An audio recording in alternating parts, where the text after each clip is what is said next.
Okay, today we're going to be talking about the 20th century. We're going to be talking about immigrants, women, African Americans, new forms of entertainment in the cities. One of the things that immigrants realized immediately is that education was going to be essential for economic equality. It was free. They needed to get it, to learn it. They needed to be immersed in it to gain economic freedom. Uh, as more immigrants took advantage of this free education, of course, literacy rates, graduation rates are going to go up. This is also going to help in assimilation, which means to become part of. You speak the language, you understand the economics, you can really make life a lot easier for you in America. Colleges are on the rise. The amount of colleges, particularly due to endowments. Endowments, of course, are large gifts, usually start with land or money. Stanford, University of Chicago, even Berkeley, all began with large endowments. Now, there's still going to be a lot of discrimination for women and African Americans. 1890, only 160 blacks graduated from college. By 1900, just a decade later, 2,000 graduated from 34 different colleges.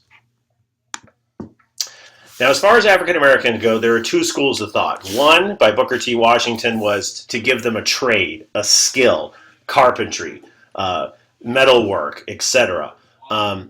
Du Bois believed in a college education to make sure that they had that piece of paper that said they were, in educational terms, equal to whites and therefore could begin economic equality with whites as well.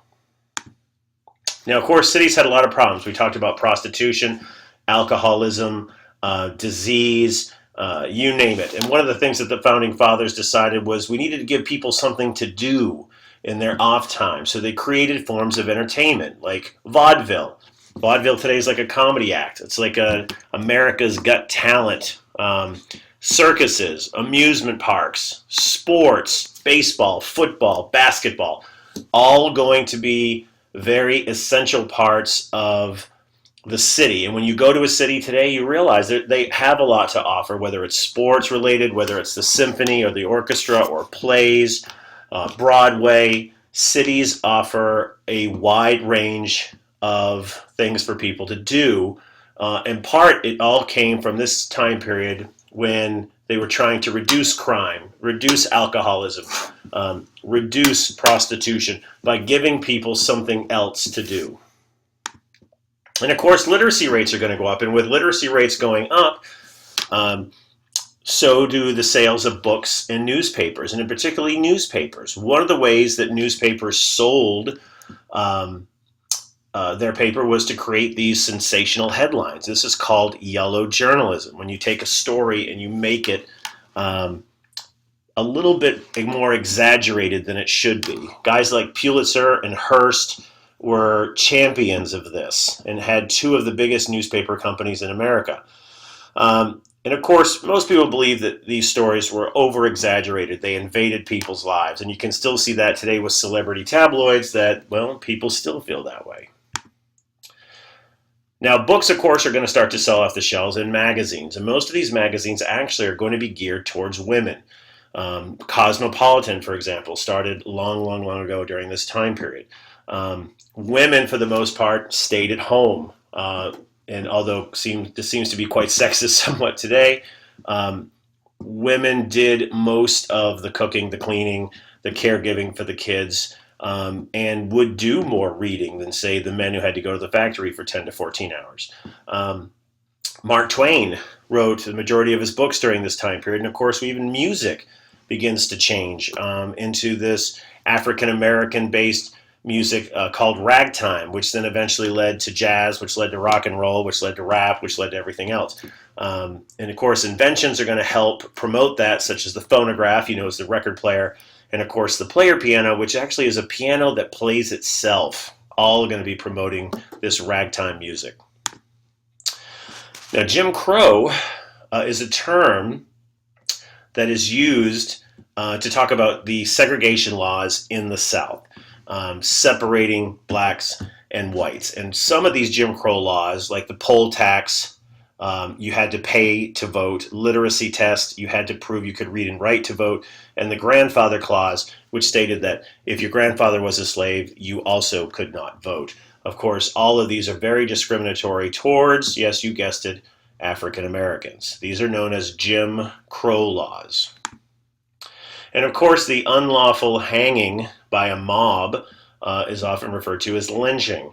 We're going to be talking about a lot of court cases. Make sure you understand Plessy versus Ferguson, and how that really set the standard for segregation, which means separate but equal. And of course, later on, we're going to learn that there was no equal, but there was definitely a lot of separate.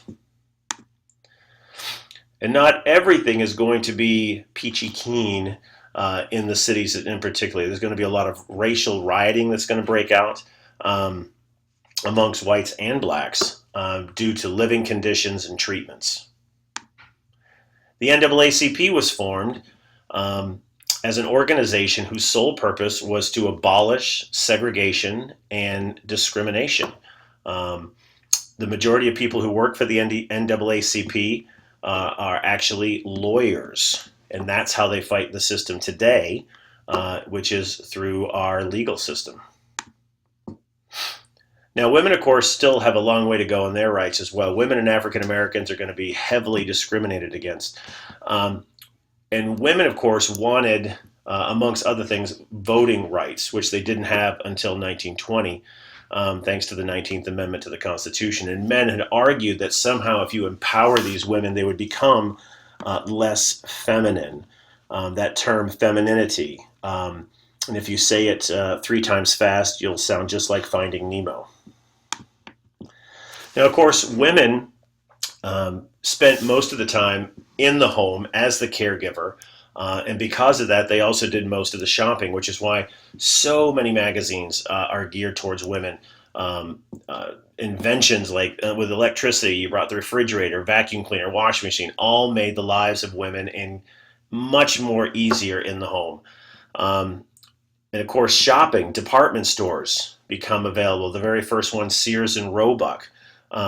Mail order catalogs. This was pre-internet, where you could actually use the mail, write a check, send something in to Sears, and they would actually mail it back to you. It's kind of the precursor to Amazon.